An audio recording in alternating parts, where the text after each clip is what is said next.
Ah, I remember you.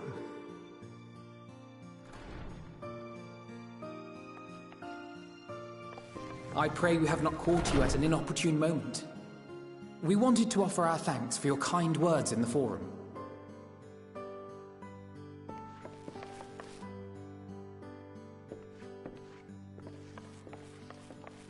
Well, I could hardly let that Inquisition go unchallenged. I've always believed that curiosity should be nurtured, not stifled. Thankfully, a majority of my colleagues agreed. A slender majority, aye, but a majority nonetheless. Had the vote not gone our way, we would be having a very different conversation, if any at all. Though I'd like to think you would have not given up on our cause. I'm told you paid a visit to the Annex afterwards. Yes, that's right.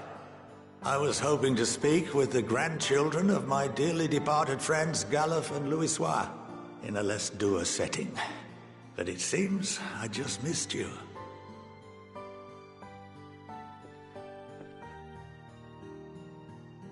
I still can't believe how much you've grown. If only your grandsires could have seen the way you presented yourselves to the Forum. Why, it fair brought a tear to my own eye.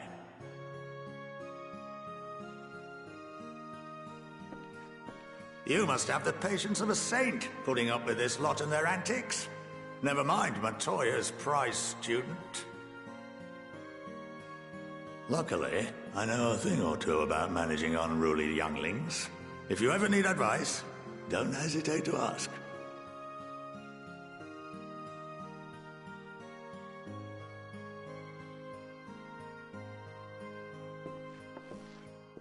If I may, there is a rather more pressing matter we wish to discuss.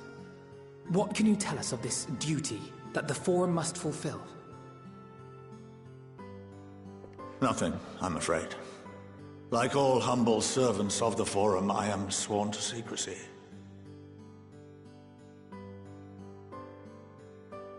Or rather, I couldn't tell you if I tried. Our duty is of the gravest importance. Furthermore, if the particulars were made public, it would incite widespread panic.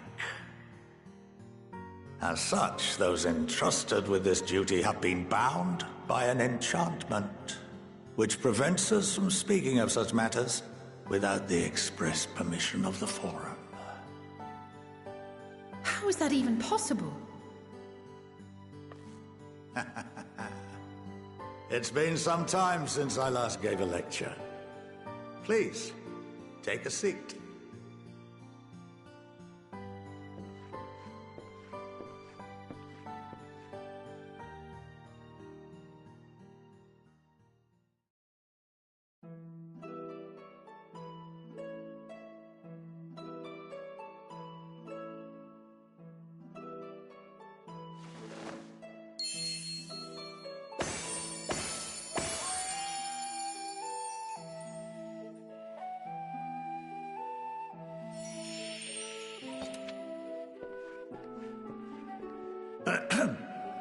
We shall begin by reviewing the fundamentals of etherology.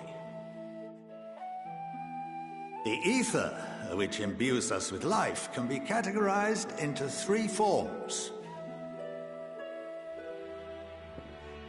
Two are of the incorporeal sort, the soul and the memory. Can anyone tell me the third?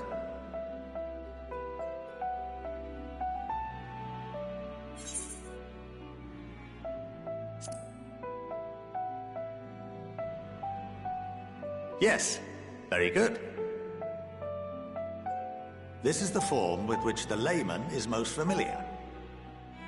Consumed by even the simplest of daily activities, and replenished by the food and drink that sustain us, this form of ether is in constant flux.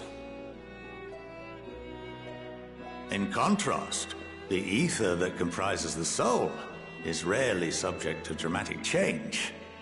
The same can be said for memory, as the two are intrinsically linked.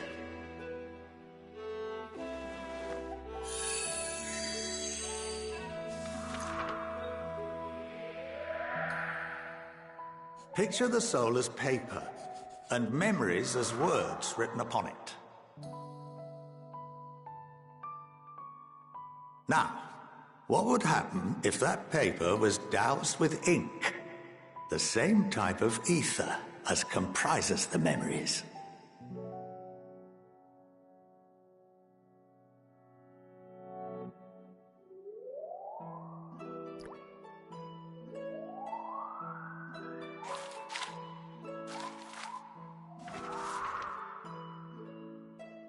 It would blot out everything that was written.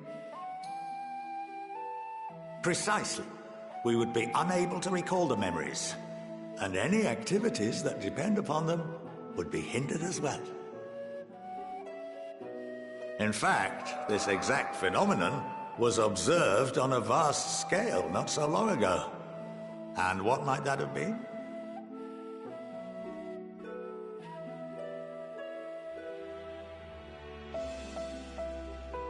The seventh umbral calamity. The people of Eorzea vividly recall Bahamut breaking free of the Lesser Moon and raining hellfire down upon the realm. But no one could seem to remember the events that followed immediately afterwards. Indeed. To this day, we have yet to determine whether it was an unintended consequence or a deliberate act.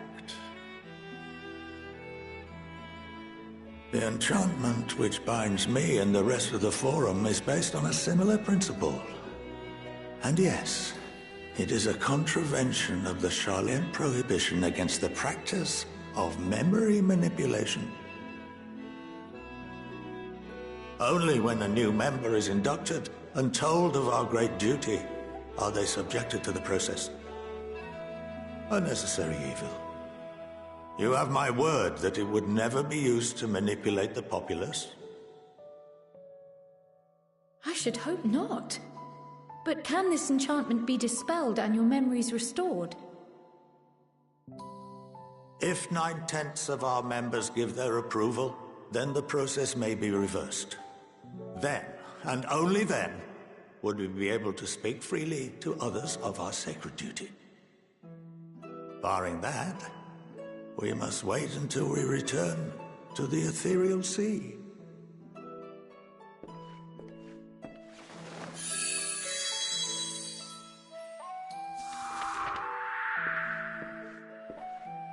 For there we will be purified, the blots upon our souls washed clean.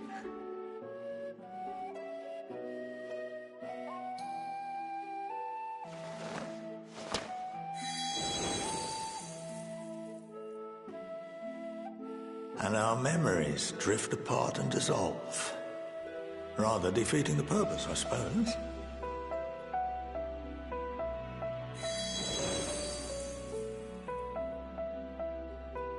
But there are those memories that are indelibly etched upon our souls, some believe.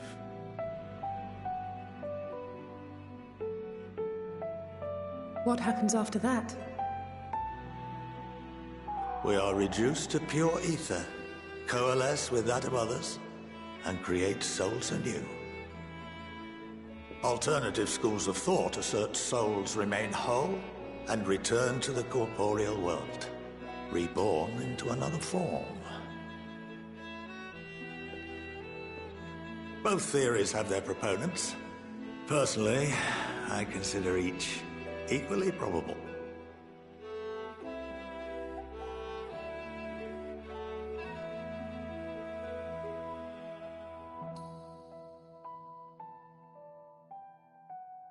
Well, I think that's enough education for today, now that I've given you some food for thought. Or rather, an entire banquet.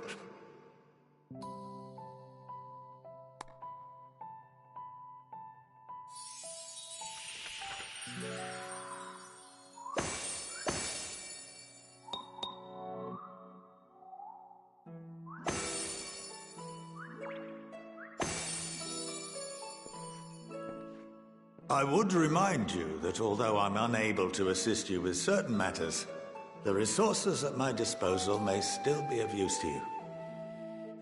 I'll arrange for you all to be given the run of Phenomenon. Of course, as associate to our alumni and the students of Valdesian, this privilege is extended to you as well, my friend. Oh, and I suggest you speak with Ki Aliapo. She's well known among the artisans of Sharlayan, and her network of contacts may prove useful in your search for knowledge. I wish you all the best in your pursuits, wheresoever they may take you.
By the 12.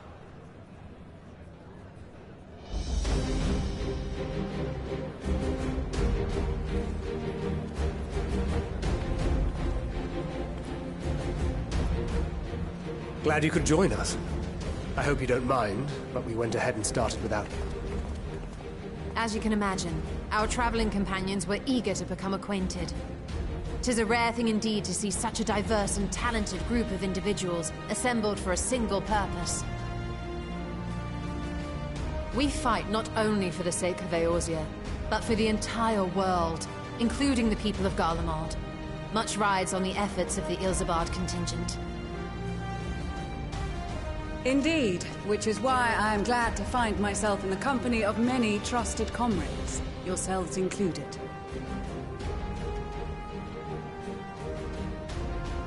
Lucia! I have come at the behest of Lord Emmerich, who has honored me with the role of Ishgard's representative. And for the good of all nations, not least my former homeland, I am determined to see this mission through to its end. We have a hard road ahead of us, but walk it we shall, together.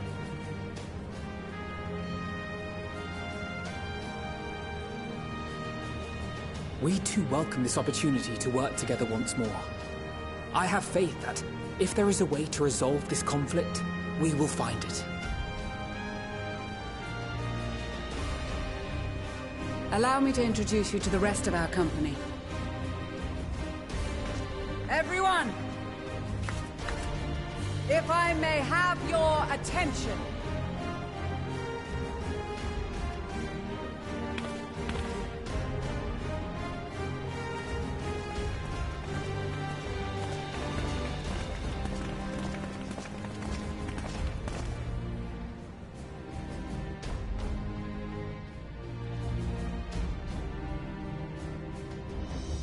Might I ask you to speak first?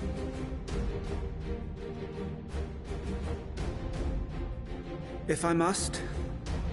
I am Arun Senna, spokesman for the Gridanian delegation, here on behalf of my esteemed sister, the Elder Seedseer. We shall provide support and protection to those in need during our time in Garlemald. To that end, I am joined by healers selected by the Conjurers Guild, with the Order of the Twin Adder's Finest serving as our escort.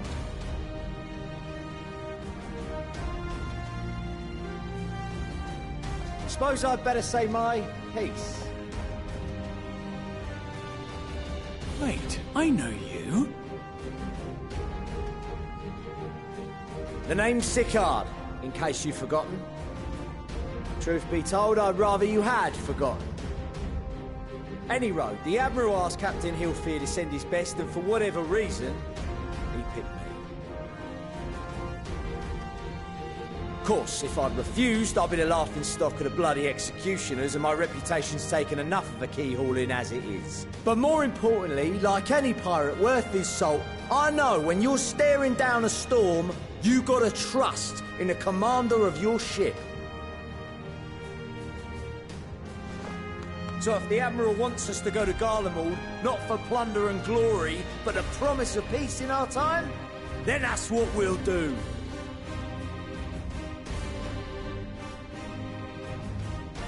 Since we all know how much the Empire loves its steel, we thought we'd bring along a few smiths to make the most of it. Give them a pile of scrap and they'll cobble together anything you fancy. Of course, just like the Gridanians, we got fighters of our own. We might have come with a more constructive purpose in mind, but we're more than capable of cracking skulls, believe you me. Well, you're certainly raring to go. But then again, so are we. The most dependable warriors of Uldar and Alamigo have assembled at the Sultana and General Aldin's behest.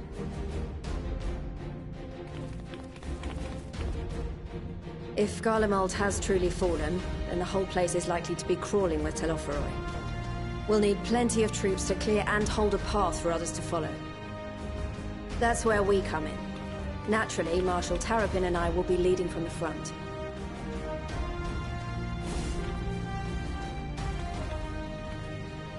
It's been some time since I last saw you in your element on the battlefield. From what I've heard, you've become pretty fearsome yourself. Master Matoya? The Avatar of Destruction?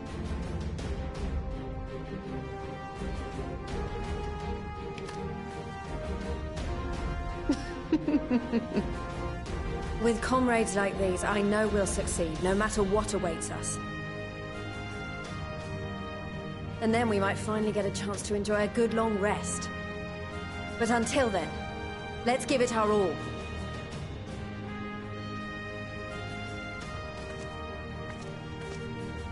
As for Ishgard, we Temple Knights have come in force to uphold our nation's commitment to the peace and welfare of our allies.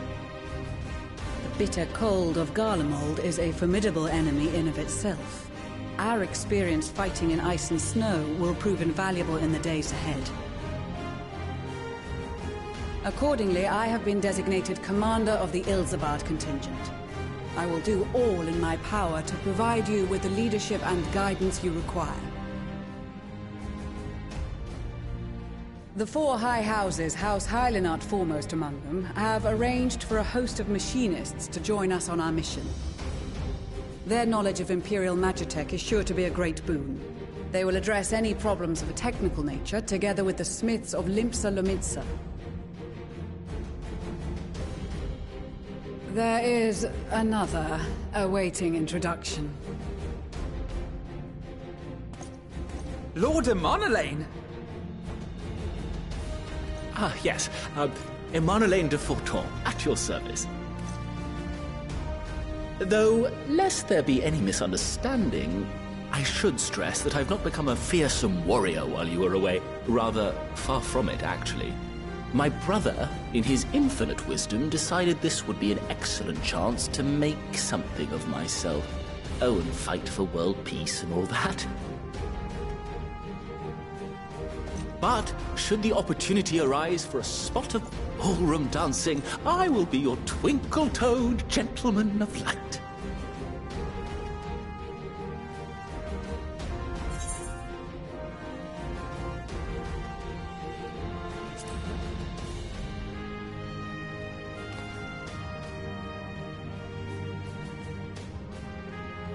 Huzzah! I cannot wait to regale Honoroa with my tales of derring-do. I believe that concludes introductions for the Grand Company of Eorzea. Our allies from the Eastern Alliance were due to arrive some time ago, but it would appear they have been delayed. Would that be the Shinobi of Doma? Actually, they've been tasked with relaying messages back and forth between the various Eastern nations. According to Lord Hien, however, an equally capable company of warriors has been sent in their stead. Out of my way, you preening fool!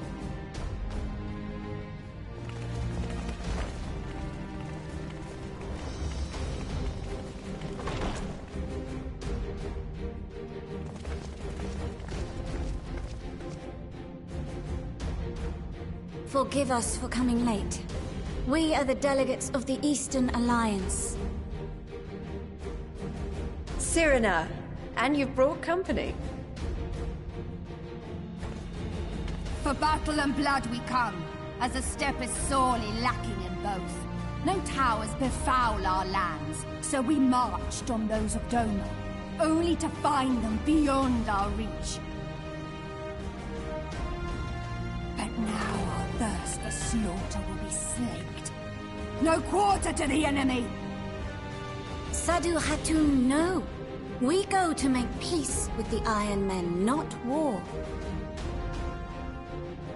Warriors of the Steppe, we've heard many tales of your bravery. We welcome you as allies.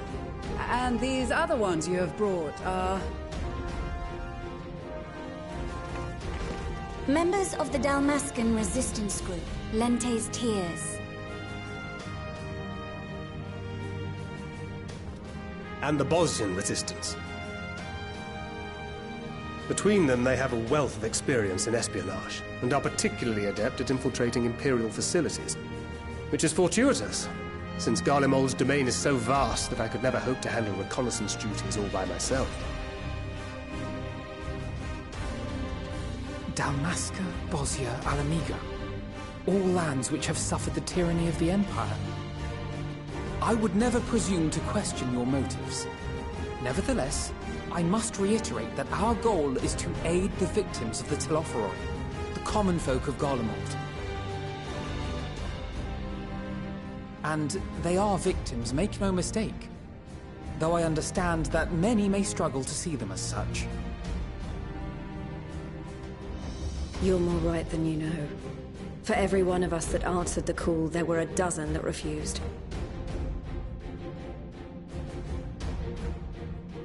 Not only in Alamigo, but everywhere we went. And who could blame them? The Empire's always been the enemy.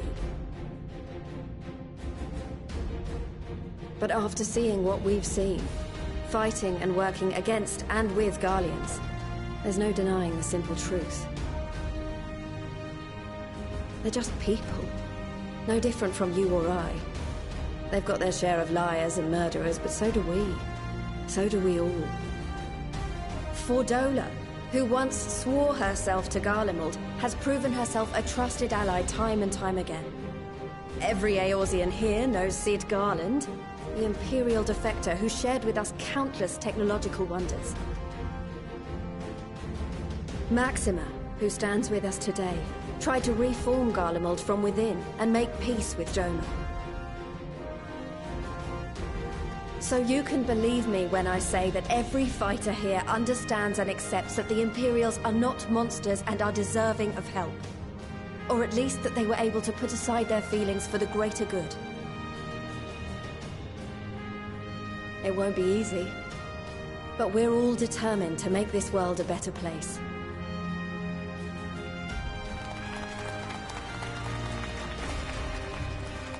What lingering concerns I may have had were clearly unwarranted. I agree with everything you said wholeheartedly.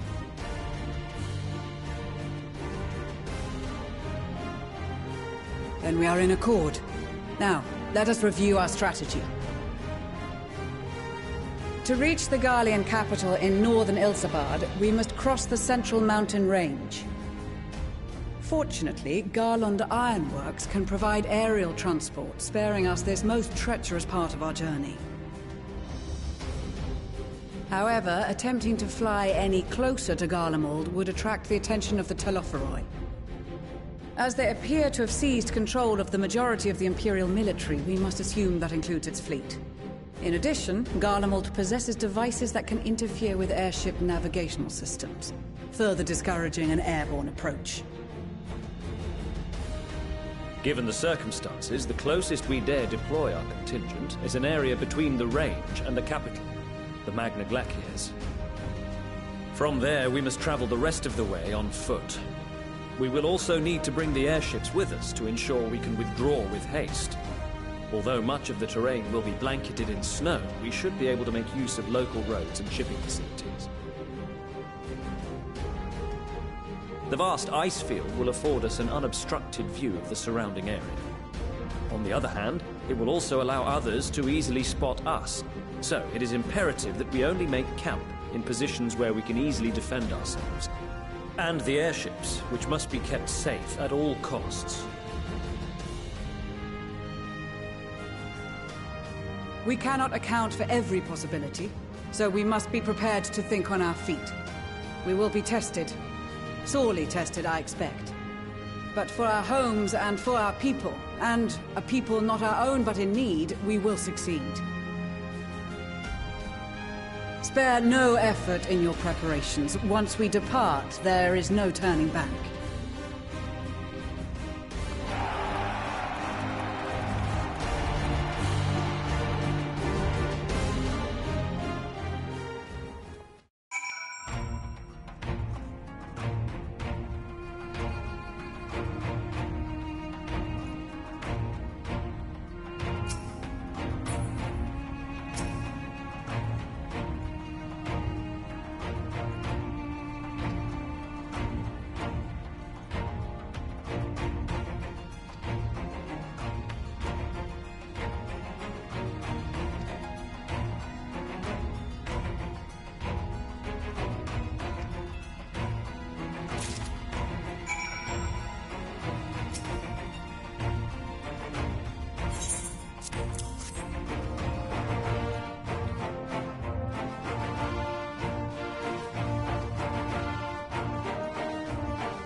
Ilsabard, divided in twain by a vast mountain range. Those who would traverse its jagged peaks face peril at every step. But why go by foot when one can simply fly?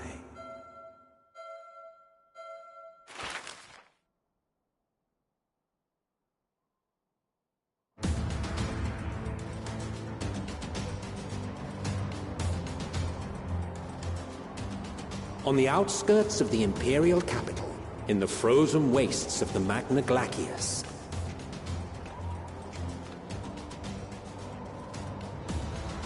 the winds howl in icy protest, as if to warn against further trespass.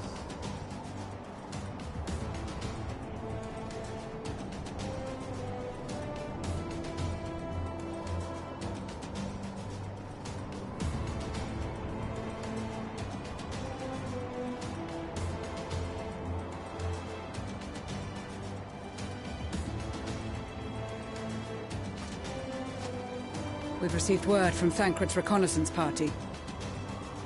They've sighted a detachment of heavily armed Imperials. Survivors of the Civil War, perhaps?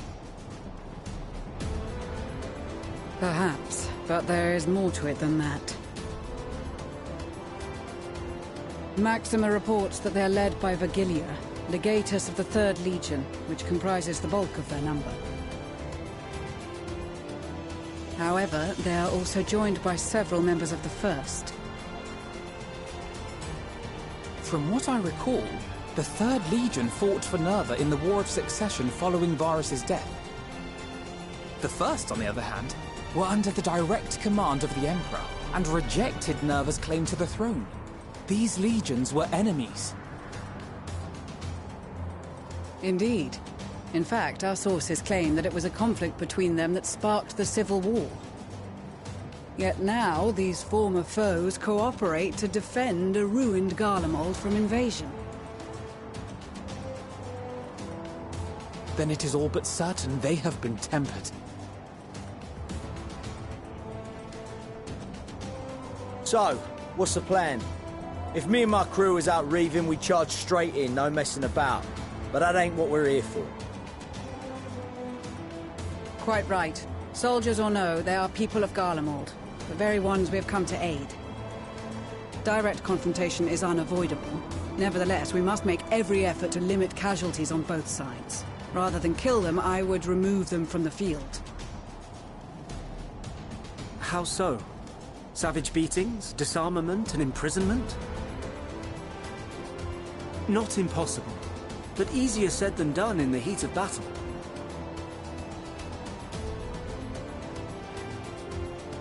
Having observed the opposition, I imagine Thancred had something to suggest? He did. He and the other scouts have already infiltrated a supply depot some distance beyond the Imperial detachment's current position. Stored within is a stockpile of Magitech armaments, and once we give the signal, Thancred's team will destroy them all. In so doing, we will deprive frontline troops of materiel, and likely force the detachment to send men to investigate. Divide and conquer. Not a bad idea. Once the scouts have finished their preparations, we will split into 2 groups. The first will form the vanguard, while the other brings up the rear with our supplies.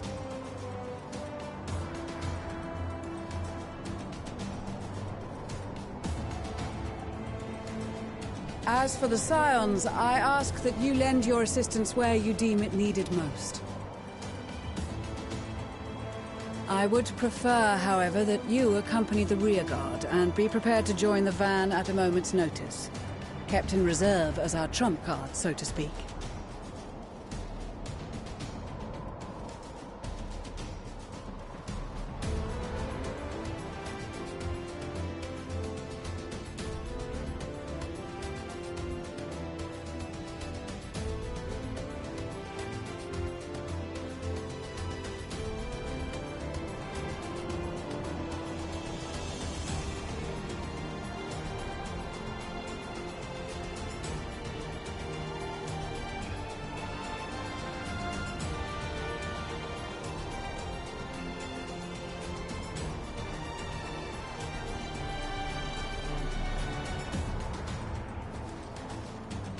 Your proposal was well received. More specifically, they asked that we destroy the Imperial's toys in as spectacular a fashion as possible. Ishtola always did have a flair for the dramatic. She's not an easy woman to please, but I shall do my best to satisfy her thirst for fireworks. All right. Once more for my peace of mind. Our first objective will be to rig the enemy's magitech with explosives. After we've withdrawn to a safe distance, we'll detonate them remotely. Our second will be to issue a deactivation command to the automated units via the control terminal. If our calculations are correct, this signal should reach those deployed on the front line, giving our friends a much-needed upper hand. A blizzard will help us stay hidden, so let's aim to get in and out before it passes. Trust in the plan, and we should all live to see tomorrow.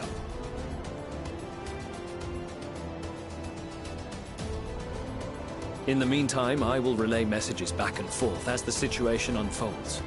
You'll forgive me if I ask again, but are you certain you wish to play the lone wolf? Wouldn't have it any other way. Call it foolish and reckless if you like, but I'll get the job done. I always do. Very well. I wish you the best of luck.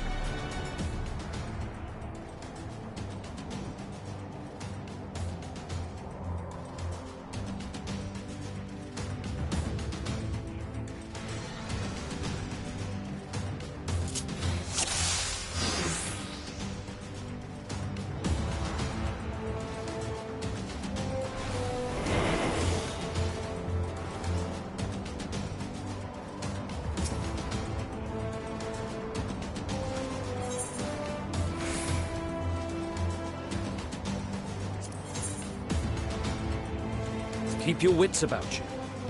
It's time. We only have one shot at this, so let's make it count.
Must be losing my touch.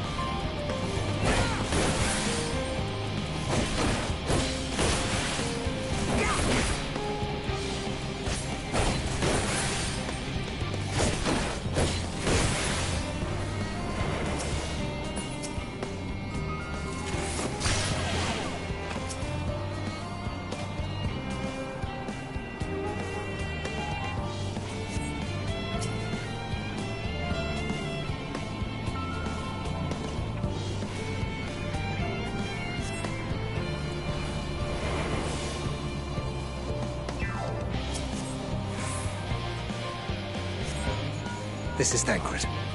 The explosives are in place. Very good. All is proceeding as planned. Head to the control tower. It should be to the northwest. Understood. Have the others wait at the rendezvous point.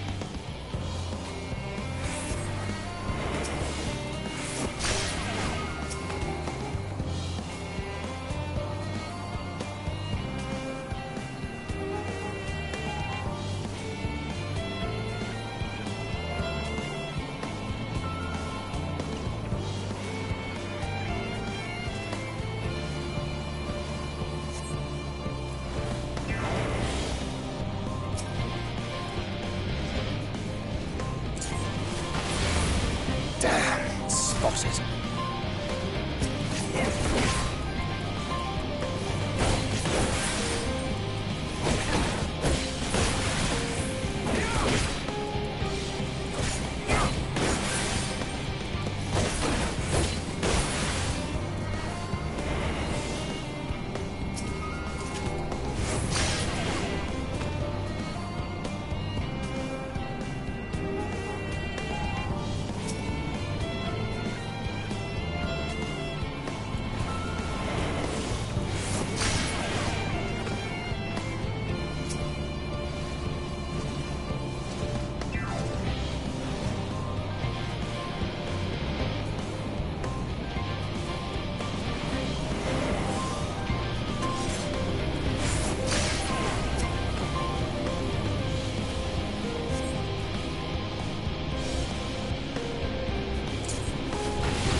You are returned, and none the worse for wear, to my considerable relief. What news from our comrades? They stand at the ready. Excellent. Then let the fireworks begin.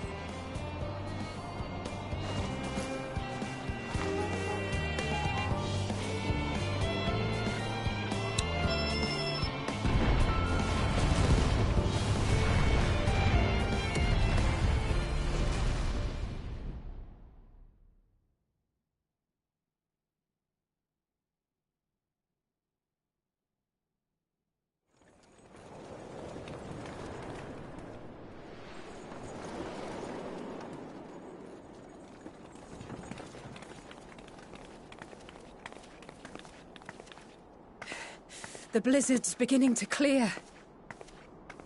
The Vanguard should be engaging the Imperials any moment now, if they haven't already. Ishtola and the others are with them, so I'm sure they'll be all right, but...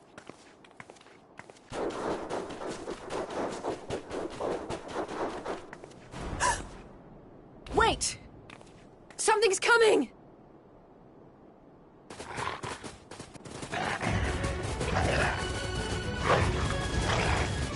Oi, oi! Looks like we ain't the only ones who sent out scouts. Keep them away from the carriages! We lose those, and we're as good as dead!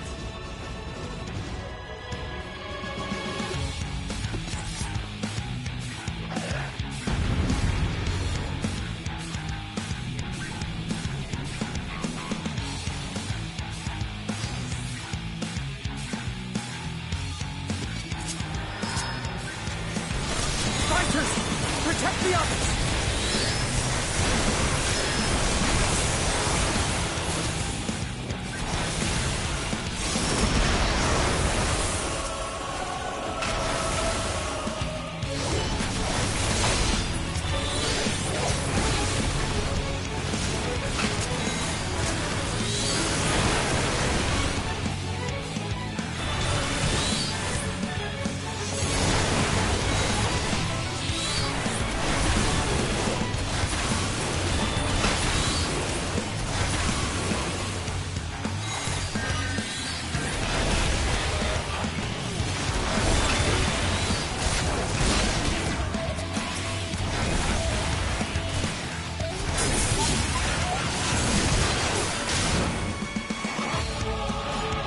respite, but stay alert.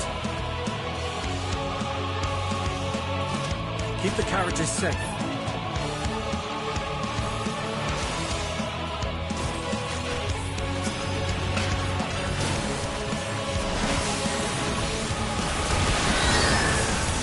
What impeccable timing! Fear not, friends! The savior of Ishgard is here!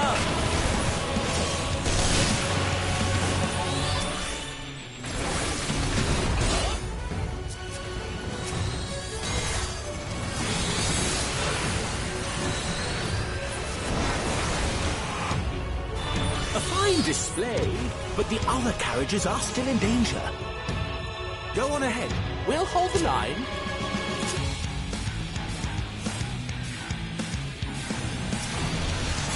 We're the only ones still struggling. Can't we put our backs into it then?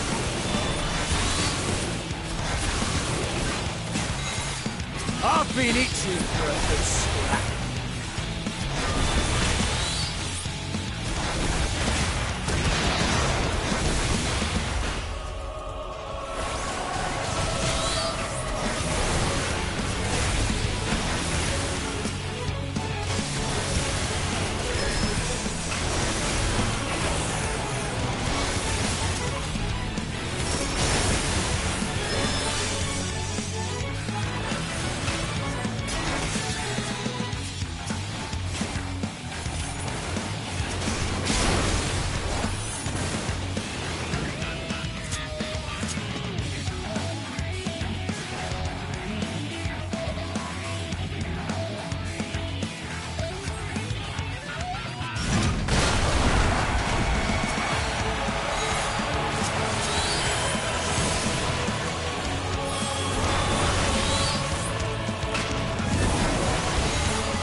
You lot all right back there? We're fine, and ready for more. Hear that? Get to the front and turn the tide.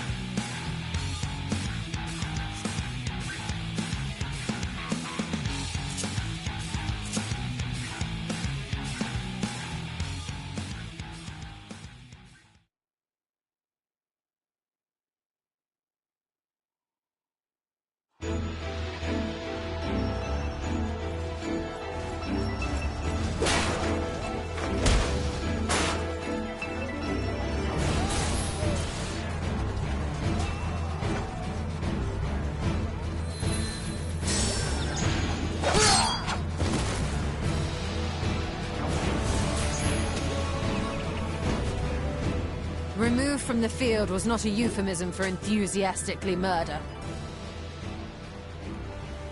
It's nothing that won't heal in time. The trouble is, their tempering has made them utterly fearless. Subduing them would be easier if they had the capacity to submit in the first place. Well, this is the path our young charges would have us walk, and that we all agreed to follow. You knew it would be hard, yet still you pledged your lance, did you not?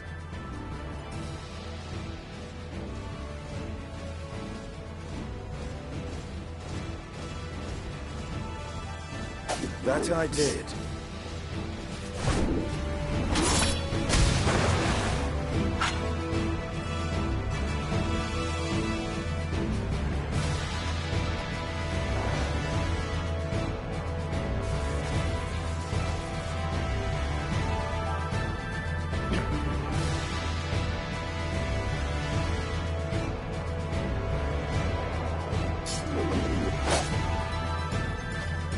That's for Gilia. Damn it. I need to help the others take her down.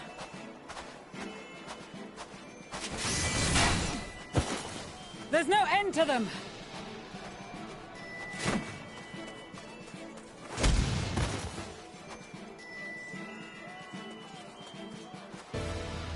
I was wondering when you'd turn up.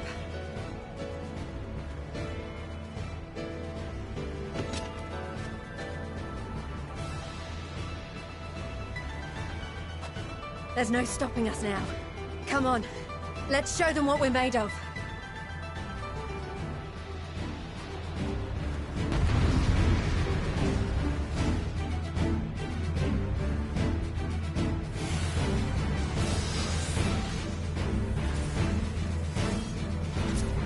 We have them now! Forward!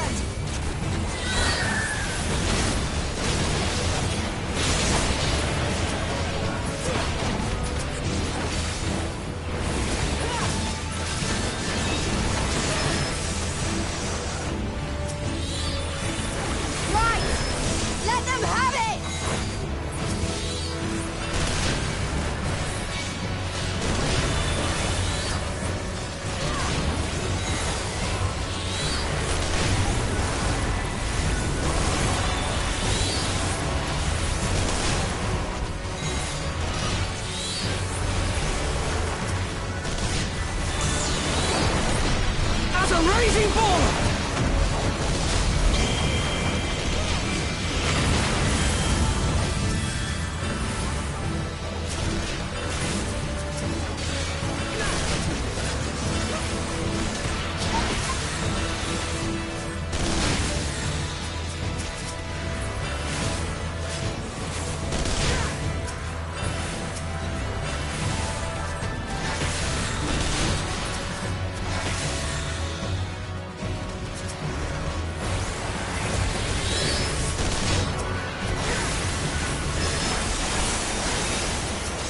That's her! Virgilia!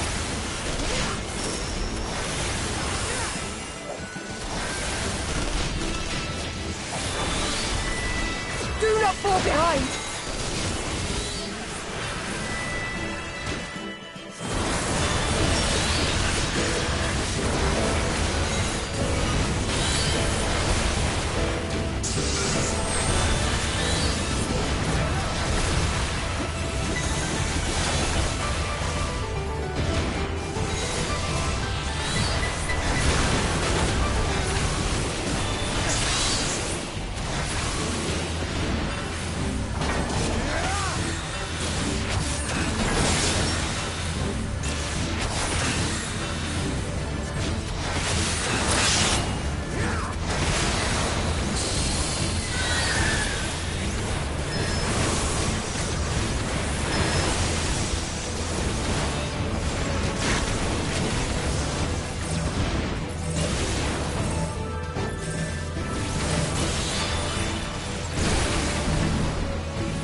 before the sun!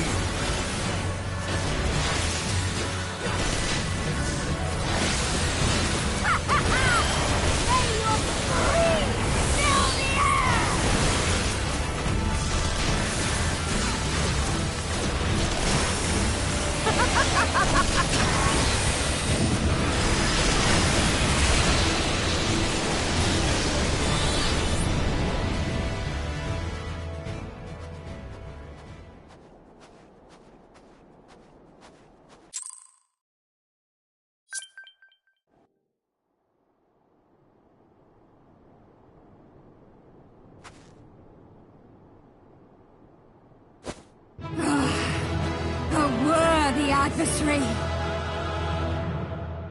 Rest! Recover! Reclaim yourself! Then we will fight again! To the death!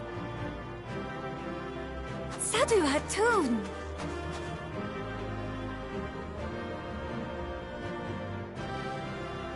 That was the last of them. The day is ours, thanks to your timely arrival. What of the supply caravan?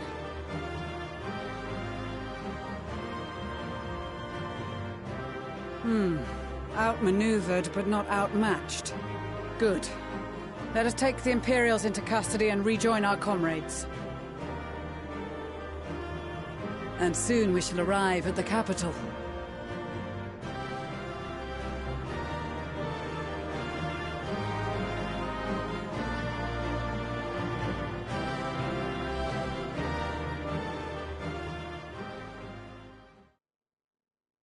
So cold and unforgiving. Thus spoke Emperor Solus as he gazed upon his barren domain.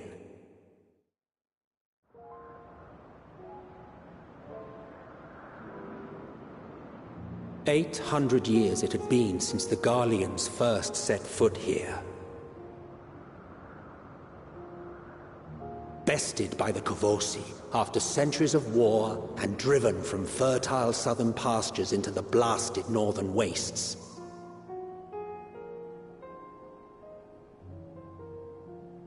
In that garden of desolation, they clung to one another for warmth, freezing, hungry, desperate, hated.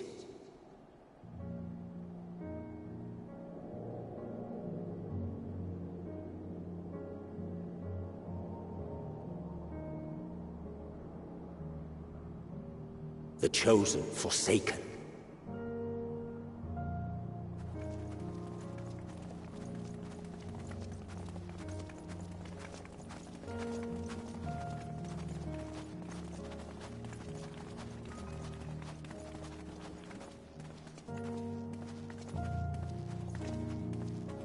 In the year 1513 of the 6th Astral Era, a young legatus named Solus single-handedly sparked the Magitech Revolution.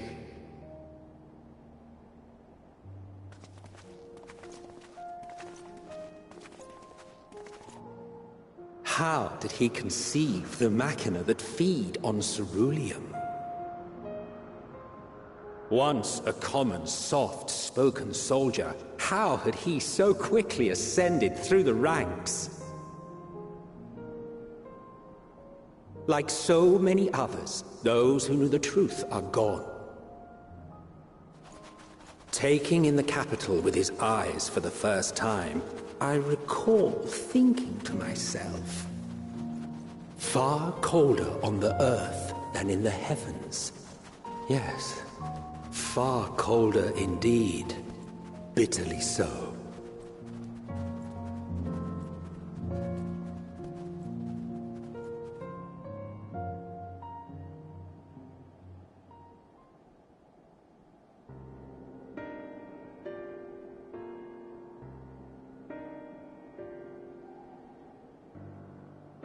Not so much as a whisper. The roads leading beyond the city walls would have been used less in recent years. Nevertheless, this was one of the most important gateways into the capital.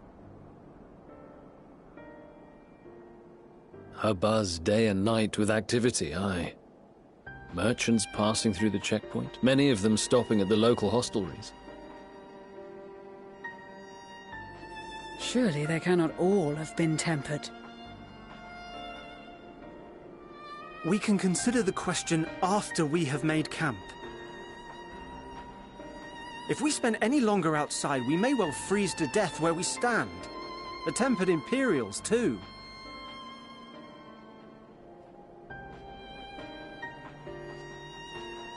This will be our temporary base of operations. Secure shelter for ourselves and the injured, and dispatch scouts to survey the surrounding area.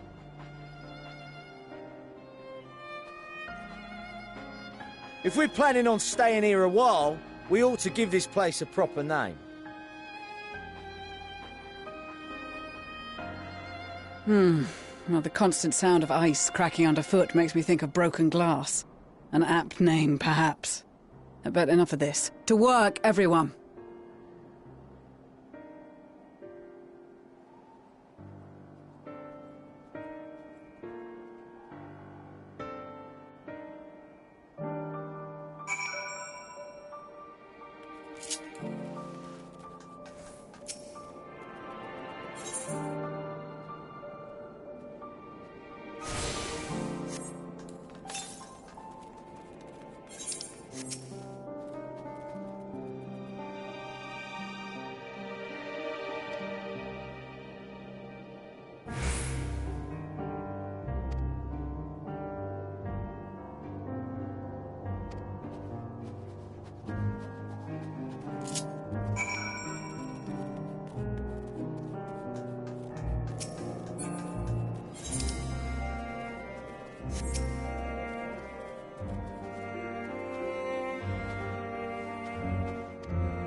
Our present situation is as follows.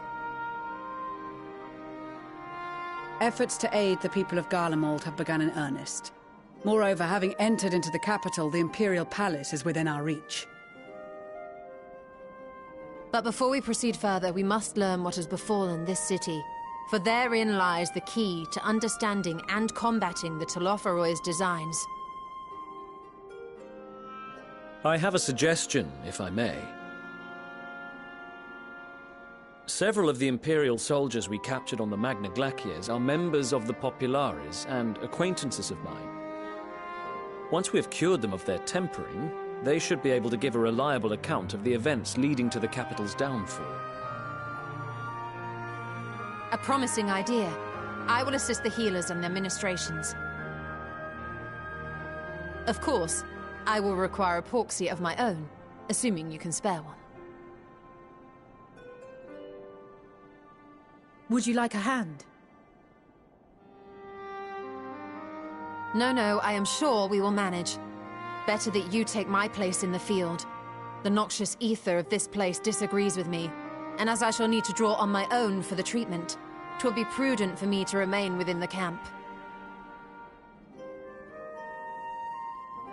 This talk of curing the tempered is all well and good, but I reckon the cold is a more pressing concern. All the houses round here are fitted with cerulean heaters that could keep us warm and toasty. Problem is, the machines seem to have given up the ghost, and if we keep sitting around, freezing our asses off, we'll be next. My smiths reckon that with the right parts, they can have them working again, but it won't be easy. Understood. The machinist will assist them in the repairs.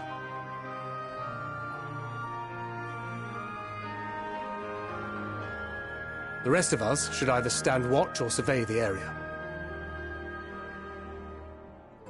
We've made our presence known to the Telophoroi. They will be searching for us, if they have not already ascertained our position. That we have seen no sign of them since the battle suggests they have yet to do so. However, I suspect they may be biding their time. Or perhaps we are beneath their notice.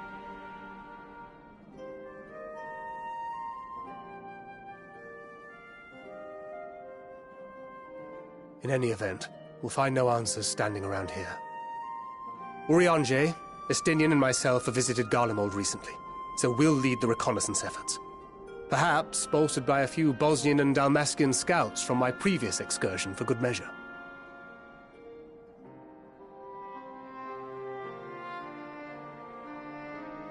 Don't forget about us Alamegans. We have experienced scouts of our own. Well now, this is turning out to be a rather sizable team. With such numbers, we should be able to cover a wide area with relative ease, including that surrounding the Imperial Palace. How about you, Graha? I have a feeling we'll find a use or two for that vanishing spell of yours.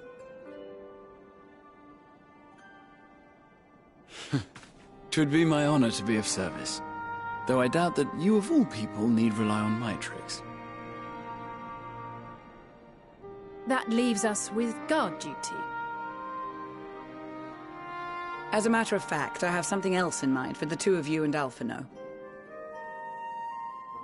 Between here and the center of the capital lies the Eblan Rhine. I would have you search the area for survivors. Your keen sense of direction, honed in your extensive travels, should prove useful in navigating the ice fields.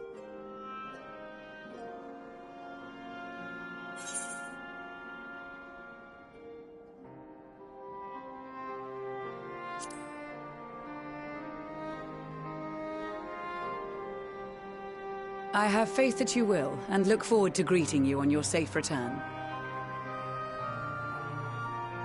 You all have your duties. Let us make haste. May the Fury bless and keep you.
blood trail.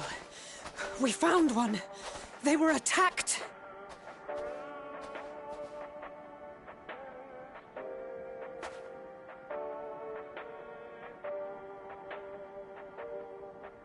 No.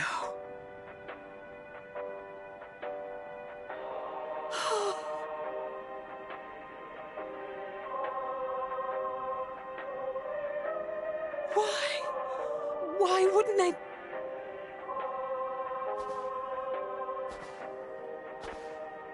Safer to brave the wilds than trust in our magic.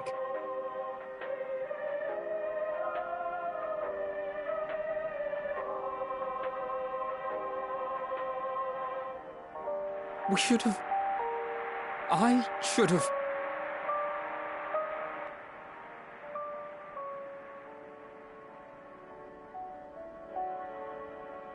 We can't leave them like this. We have to take them home. What if we're only making it worse?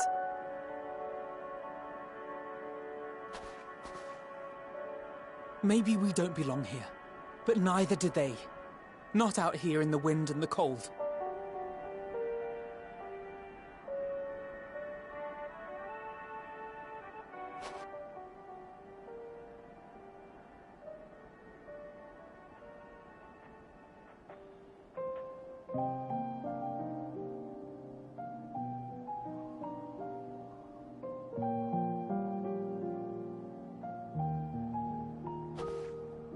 I heard the story about Varus's voice from beyond the grave. Of course, I didn't believe it, but Licinia and her sister did. Perhaps there is something to the tale after all.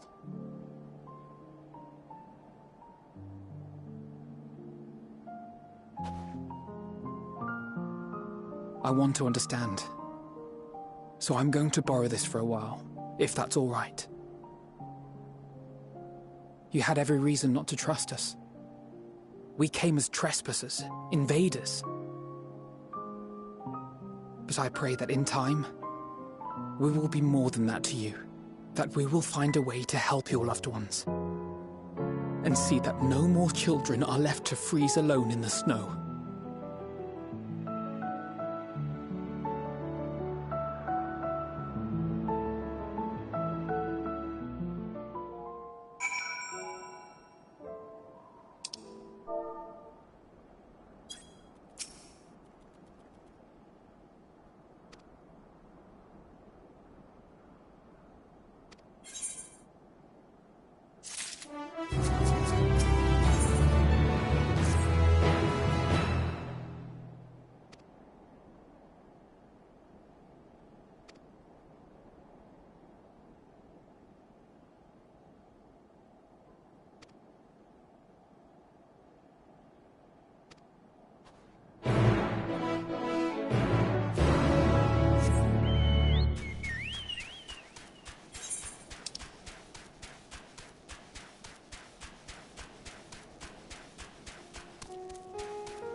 Thank you for your report.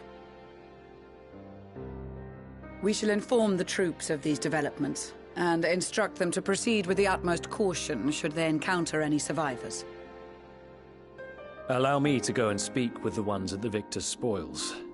They may be more willing to listen to a fellow Garlean and accept our offer of assistance. I pray you are right. And though I am loath to burden you any further, should there be an appropriate occasion to speak of Licinia and her sister, please do so.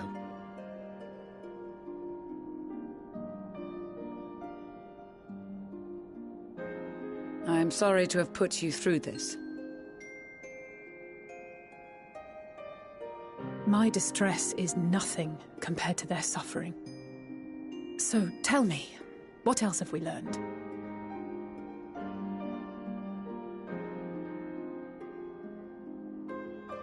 As you may have already heard, we have succeeded in curing the members of the Populares, Maxima identified. They have provided us with some intriguing insights into the current state of Garlemald.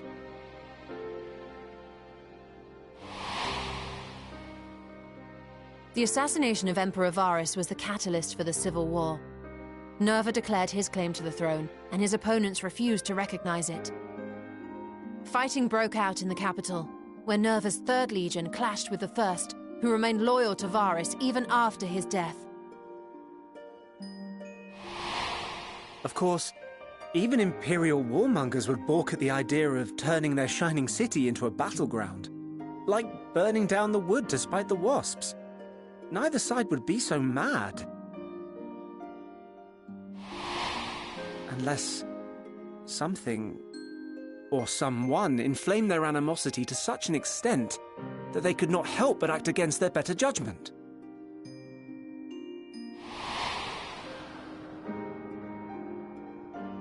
It brings to mind events of the Gimlet Dark, does it not? The Emperor's sudden withdrawal from the front lines, specifically. Nerva and his father, Titus, Varus's then political rival, took advantage of rumors that Crown Prince Zenos had been possessed by a demon. Elidibus, what better way to disparage your enemies than with the truth, or a close enough approximation? Indeed. But before their accusations could be substantiated, many of Titus's followers were silenced. While some were merely stripped of their status, others died under curious circumstances. One after another, suddenly and suspiciously. Again, Elidibus. Like as not, he had a hand in it. No evidence was found to implicate Varus, certainly. Nevertheless, Titus, Nerva, and the 3rd Legion would have judged it a brazen attempt by the Emperor to rid himself of his political enemies. And then, in the midst of this growing turmoil, Varus Sosgalvis is murdered.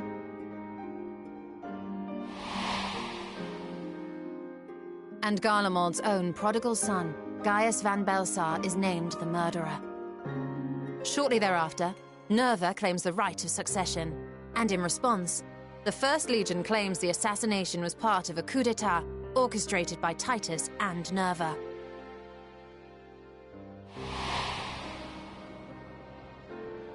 So no one is at fault, and everyone else is to blame. I should add that both parties received substantial financial backing, presumably to provide them with the means and encouragement to pursue a swift victory, and that these contributions came from the self-same benefactor. I'd heard House Brutus had been filling the 3rd Legion's coffers, but the 1st as well. It would seem so. Though the Populares determined that the 1st Legion received funds from a variety of organizations, All had connections to House Brutus. So Fandaniel, in the guise of Asahi, was playing both sides against each other the entire time. The information we gained from my friends does not end there. One night, shortly after fighting broke out, the capital was shaken by an immense tremor. From that point onward, they have no memories, no recollection of any events, including our clash on the Magna Glaciers. But when asked about the Imperial Palace and its bizarre transformation, they somehow recall Emperor Varys giving them orders in their dreams. May the Tower of Babel stand as testament to the glory of Garlemald. This sounds awfully familiar. We have something to show you all.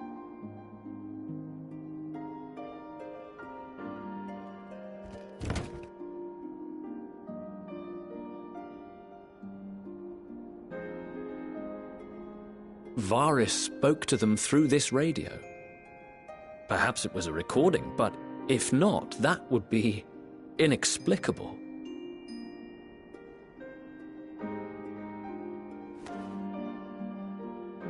We are of one mind, then.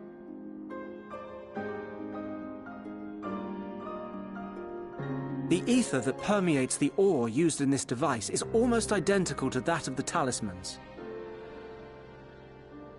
I see it.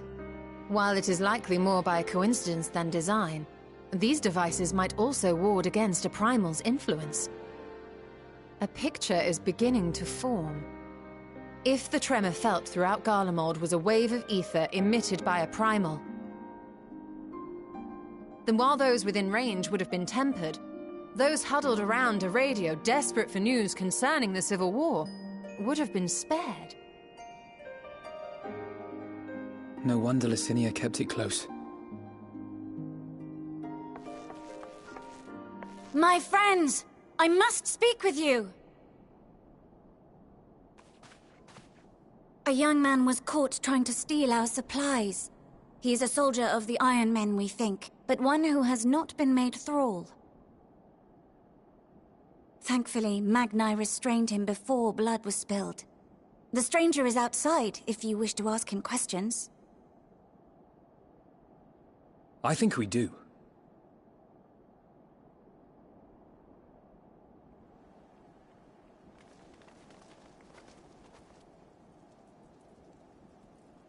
Who do we have here?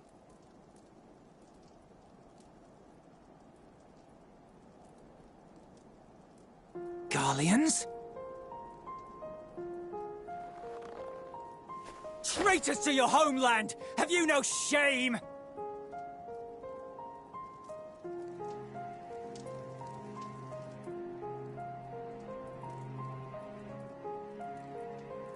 I am Lucia Junius, a Temple Knight of Ishgard. And you are? Iulus Pier Norbanus. And that's all you invaders will get from me. We are not here to invade Garlemald. Far from it. Like you, our allies in Eorzea and the Far East fight in defense of their lives and their loved ones even as we speak. But it is the people of Garlemald who have suffered most. This we know. And that is why we have come to offer you our aid, that we may unite against our common foe.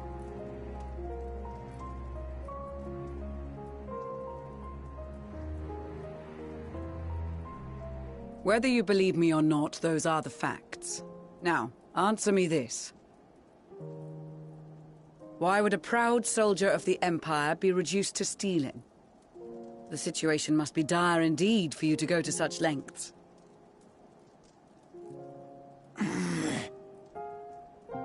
If it is supplies you seek, we would gladly share ours, or turn a blind eye while you leave with your spoils. I will not negotiate. My commander will determine how to deal with you and yours. If you wish to treat with him, I will take you, but No more than 3.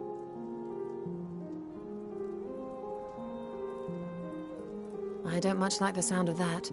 But if we do accept his proposal, I suggest the 2 of us and...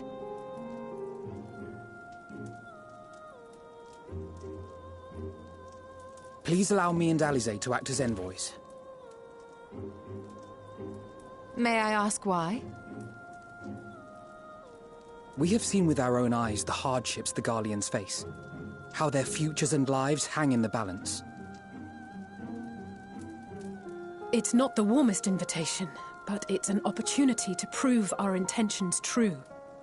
Maybe not a chance to make things right, but a chance to make them better.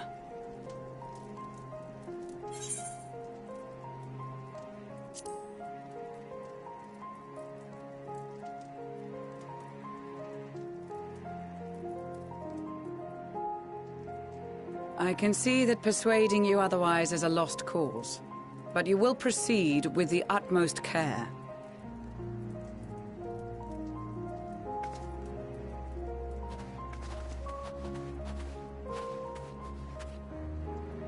Couple of children and what? A sellsword? Is this an insult? Not in the least.